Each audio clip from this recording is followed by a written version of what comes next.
This one goes out to Joe Cronin. He is an ugly bald-headed hoe who don't know shit, won't pick up the phone, so I'll tell you how it's going.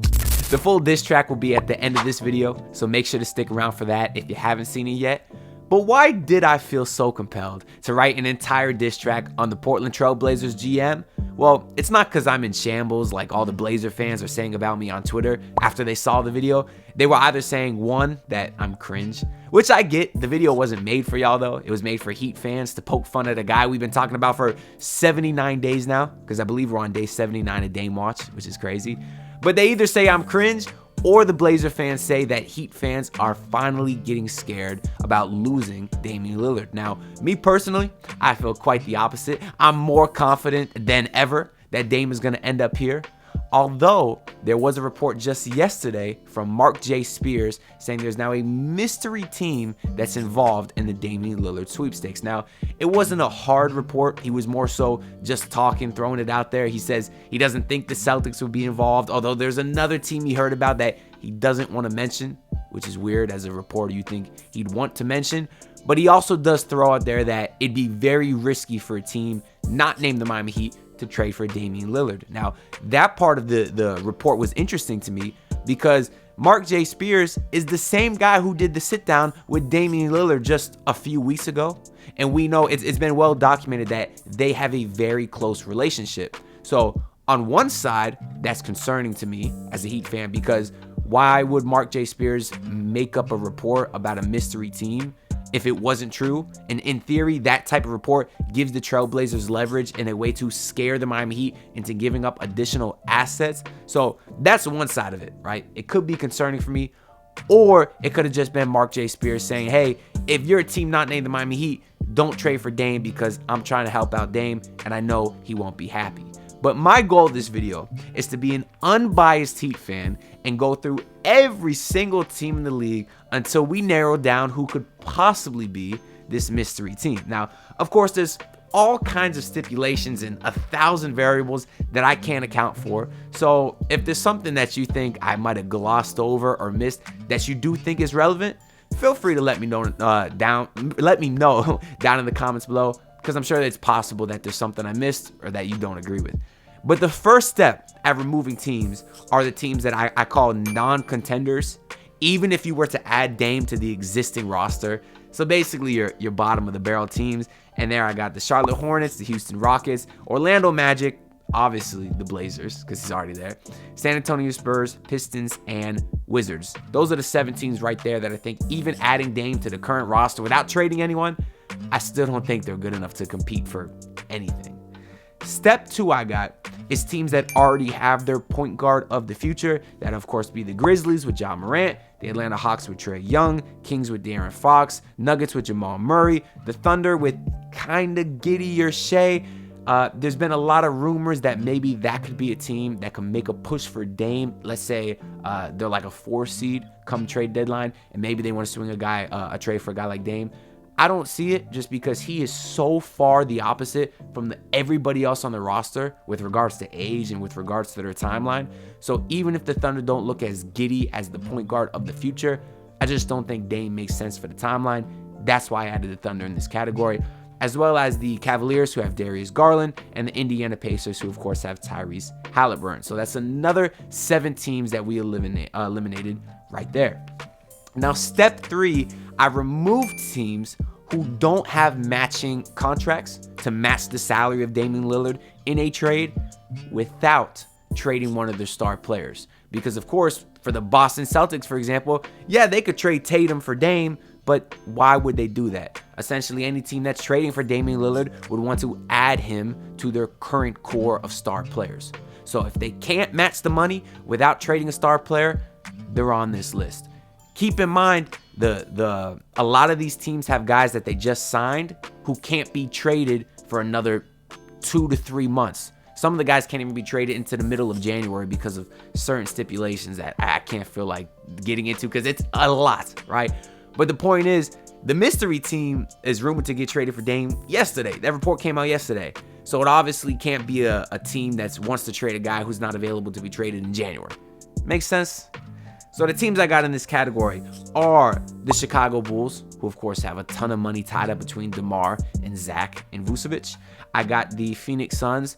That team has no money left whatsoever with the big guys on that contract. The Warriors, that doesn't even make sense from a fit standpoint for obvious reasons. You got the Lakers with all kind of money tied up into LeBron and AD, and then essentially the rest of the roster was either newly signed or re-signed and can't be traded. You got the Dallas Mavericks. Similar scenario with Kyrie and Luka. Now, there is a world where the Mavericks could match money with like Maxi Kleber and Tim Hardaway, but the fit is obviously doesn't make sense with Kyrie, Dame, and Luka. I put the Pelicans in here because Herb Jones cannot be traded. They would have needed that salary to make the trade work, unless they, of course, trade Zion, Ingram, or CJ, which I don't think they would do for Dame. And then also same thing here applies to the Minnesota Timberwolves.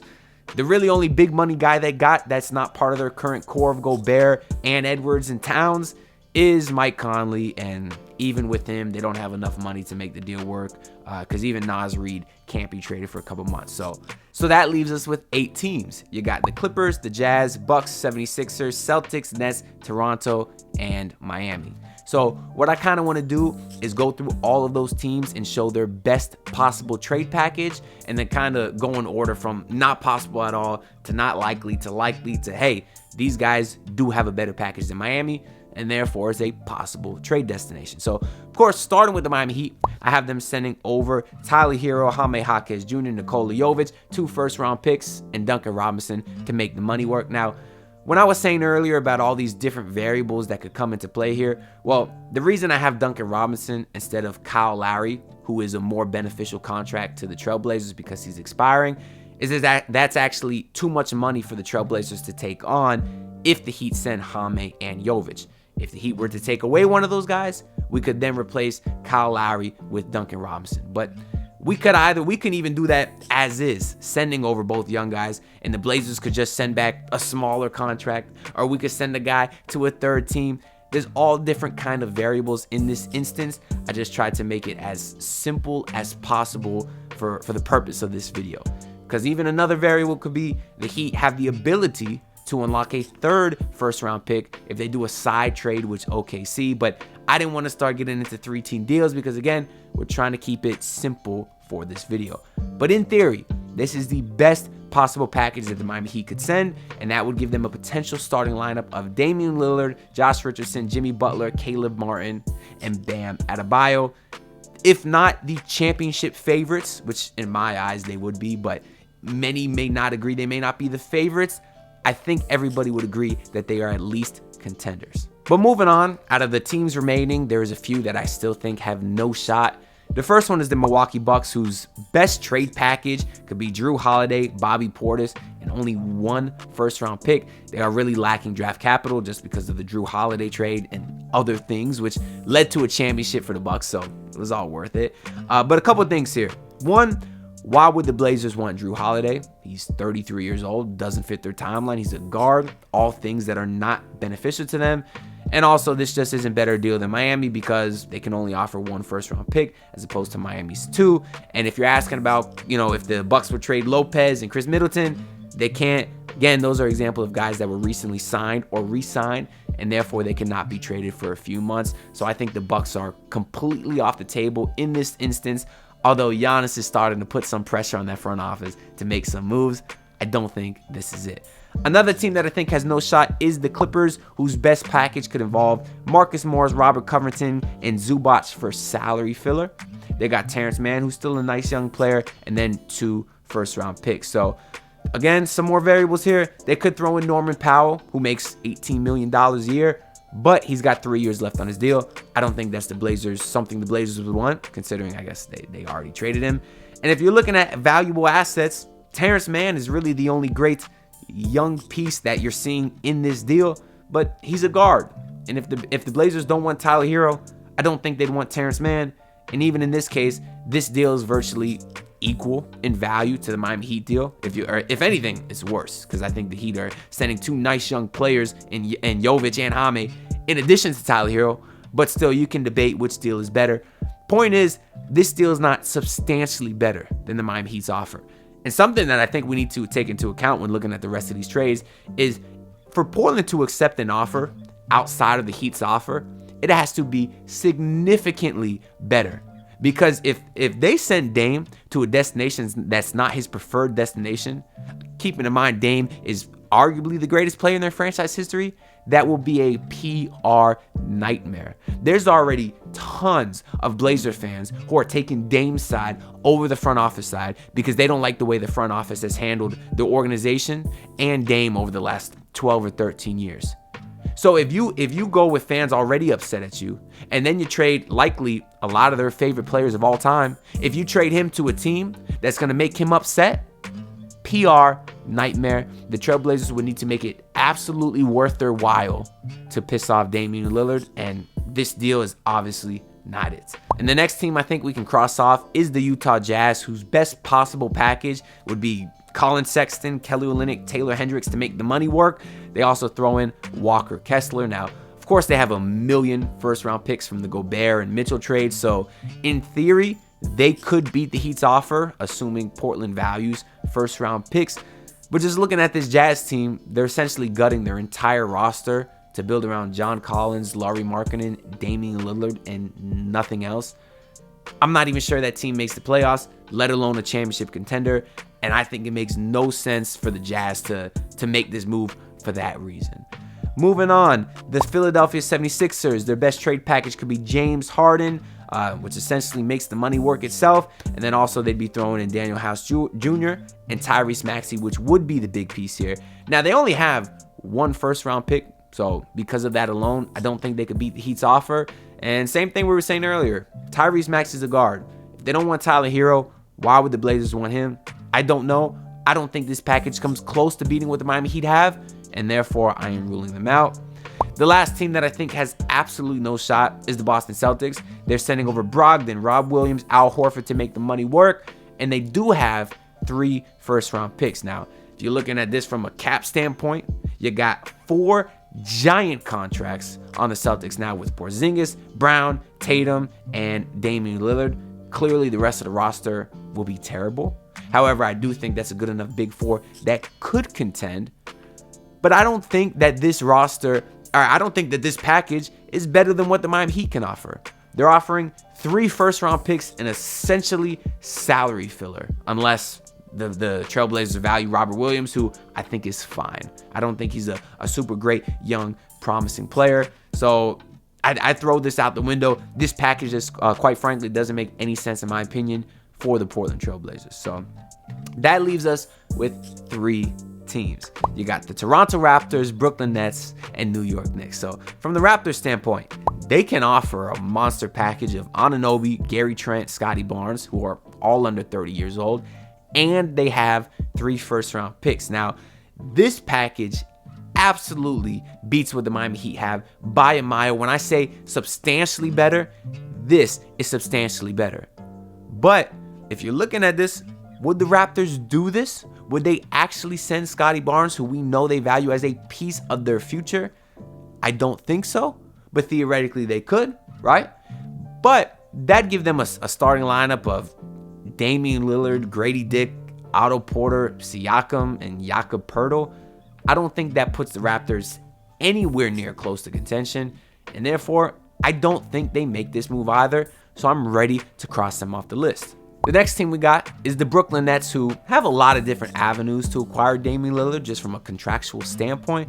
But let's go with the one that's been talked about the most. Is basically they send over Ben Simmons, and then they also have a million picks from trading away Harden and Kyrie and KD. So they also could make an offer substantially better than the Heat's, in my opinion. But same as the Raptors, they'd fill the starting lineup that I don't think is all that great. They have Damian Lillard, Spencer Dinwiddie, Mikal Bridges, Cam Johnson, and Nick Claxton. Now, they will have some other okay bench pieces in this scenario. They'd still have Cam Johnson. They'd still have Dorian Finney-Smith. But this is not a championship team.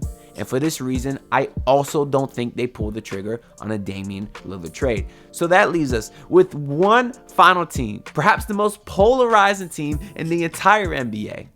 It's the New York Knicks, who, by the way, have a million first-round picks. So I'll let you know that right now. That's kind of the reason they can beat the Heat's offer, not because of RJ Barrett. Somehow they have 4 first-round picks next year alone. One of them is their own. Another one's from the Porzingis trade, and then they got another 2 from the Thunder who sent it to them in last year's draft to move up and get a guy. So they have a ton of picks. Partly because they've been making moves to get picks, but also because they can never acquire any star player ever. So for that reason alone, they own almost all their picks. But this leaves the Knicks with a potential starting lineup of Damian Lillard, Jalen Brunson, Josh Hart, Julius Randle, and Mitchell Robinson. I don't think that team contends either. You're talking about a very, very small backcourt. Even Josh Hart playing the 3, who's 6'5". This team, it doesn't make sense to me. It does not make any sense at all. I don't like the fit between Brunson and Dame. In fact, I was even going to cross the Knicks off earlier when I had the list of teams that have their future starting point guard, because Brunson is still young. He's still very, very good. The reason I left them to this point is because they do have a million first-round picks, and we know the Mecca likes to go and try and get their star players, even though they didn't want to give up RJ Barrett for Donovan Mitchell. So who knows how actually active they are in trying to get these guys. But regardless, I don't think that roster is left with a contending. So I don't think they made that trade either. So that leaves us with one team, and it's the Miami Heat. I think ever since Damian Lillard said his preferred destination is the Miami Heat and only the Miami Heat, I think that immediately cut off all other potential suitors. 2 main reasons. One is because of his age. He is 33 years old, and he has a massive, massive contract. For those 2 factors, that makes it a giant, giant risk for any other team to mortgage their future to get a guy who doesn't want to be there. I don't think that's a risk any other team takes. I don't think that's even just from like we looked at today, from a contractual standpoint, from an asset standpoint. I don't think it's anything that any other team has possible to gut their roster to add Dame to still have a contender, except the Miami Heat. If there's one team in the entire league that can find guys out of nowhere to build up a roster, to build depth, to get a solid bench, it's the Miami Heat. We see them do it every single year, and there's no reason to believe that they wouldn't be able to do it this year also. Not to mention that the starting lineup, Heat also have Josh Richardson, who Heat fans love, but Caleb Martin, who also should have won Eastern Conference Finals MVP. So it's not like you're going to have Dame, Jimmy, Bam, and a bunch of scrubs. I still think the Heat would have an amazing roster. I mean, if you look what they're losing Tyler, who didn't play in the playoffs. They're losing potentially Kyle Lowry, who sucked in the playoffs, or Duncan Robinson, who barely played all year. And then Jovic and Jaime Jaquez, who obviously one wasn't on the team last year, and the other never played. So you're essentially losing nothing in the deal, nothing at least that contributed to your finals run, and adding in Damian Lillard. Now, obviously, outside of those guys, you lost Gabe Vincent, you lost Max Strus. Those are 2 guys who did have strong pieces in your championship run, but you did replace them with guys like Josh Richardson, who I like a lot. You got some size in Thomas Bryant. They did make some other moves that I really, really like a lot, and they'll still have some spots open to add existing free agents to the team. Obviously not Christian Wood or Kelly Oubre, because he was just signed yesterday. But there's some other guys out there, whether it's Goran Dragic, who's old, but I still think he can contribute 20 minutes a night, especially in a place that he loves a lot, or other guys still out there like Javonte Green, or there's TJ Warren. We made a whole video about that about a week ago. There's still guys out there that they could fill out the roster, and for that reason, I think the Miami Heat are the only team. In fact, I think the deal gets done within the next couple days, mostly just because I'll be in Disney. As you can see, I got my Disney hoodie on. We got the Miami Heat with the Mickey and Minnie Fire hoodie. I like it a lot, just personally me. But I think the trade's going to happen in Disney when I'll be too busy to get up a video or react, just because that's life. Well, who knows? Maybe I'll be in front of Cinderella's castle. I'll take a quick selfie video, put it on YouTube, celebrating with all y'all, because I know y'all going to be just as hype as me when the Heat finally do get Damian Lillard. And matter of fact, I'll take it a step further. I think he has the press conference in Miami on Friday. Don't forget I said that. Mark your calendars. This Friday is the Damian Lillard press conference, and it's going to be a good time, man. It's going to be a good time. I'll be in Disney. I'll actually be in Epcot that day, you know. So was this a last-ditch effort by Joe Cronin to scare Miami into trading additional assets, or is there actually another team that Miami's bidding against and they got to get their act together? I don't know for sure. All I do know is Joe Cronin, you have no idea what the hell you're doing. And that's why I wrote you this song. This one goes out to Joe Cronin. He is an ugly bald-headed hoe who don't know shit, won't pick up the phone, so I'll tell you how it's going. First off, get your head out your ass, and if you think you keeping Dame, ha ha ha, I'ma laugh. It was a couple years back, he said he's loyal for life, but you're a liar, he's tired, and in his back is your knife. You think you winning and swindling with the heat.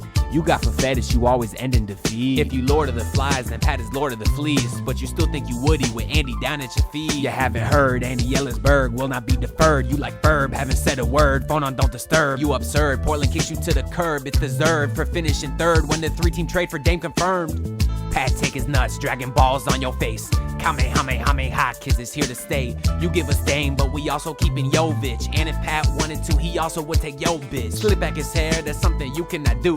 And then pipe your girl in his Armani suit. The next day she'll beg for Pat back and he will not show up. He went balls deep then left just like he Tango Vailoa.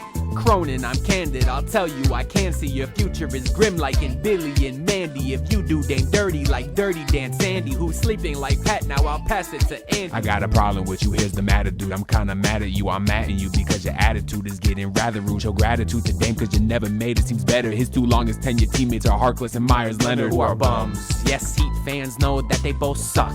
Tell me, Joe Cronin, what is it you want? You said now is winning time, but you want all the picks. I wish you'd make up your mind instead of making me sick. Where the hell you at, Joe? Where you at? Where the hell you at, Joe? Where you at? Where the hell you at, Joe? Where you at? What you gonna do, Joe? Where the hell you at, Joe? Where you at? Where the hell you at, Joe? Where the hell you at? Where the hell you at, Joe? Where the hell you at? Where the hell you at, Joe? Where the hell you at? Where you at, Joe? Where the fuck are you at, man?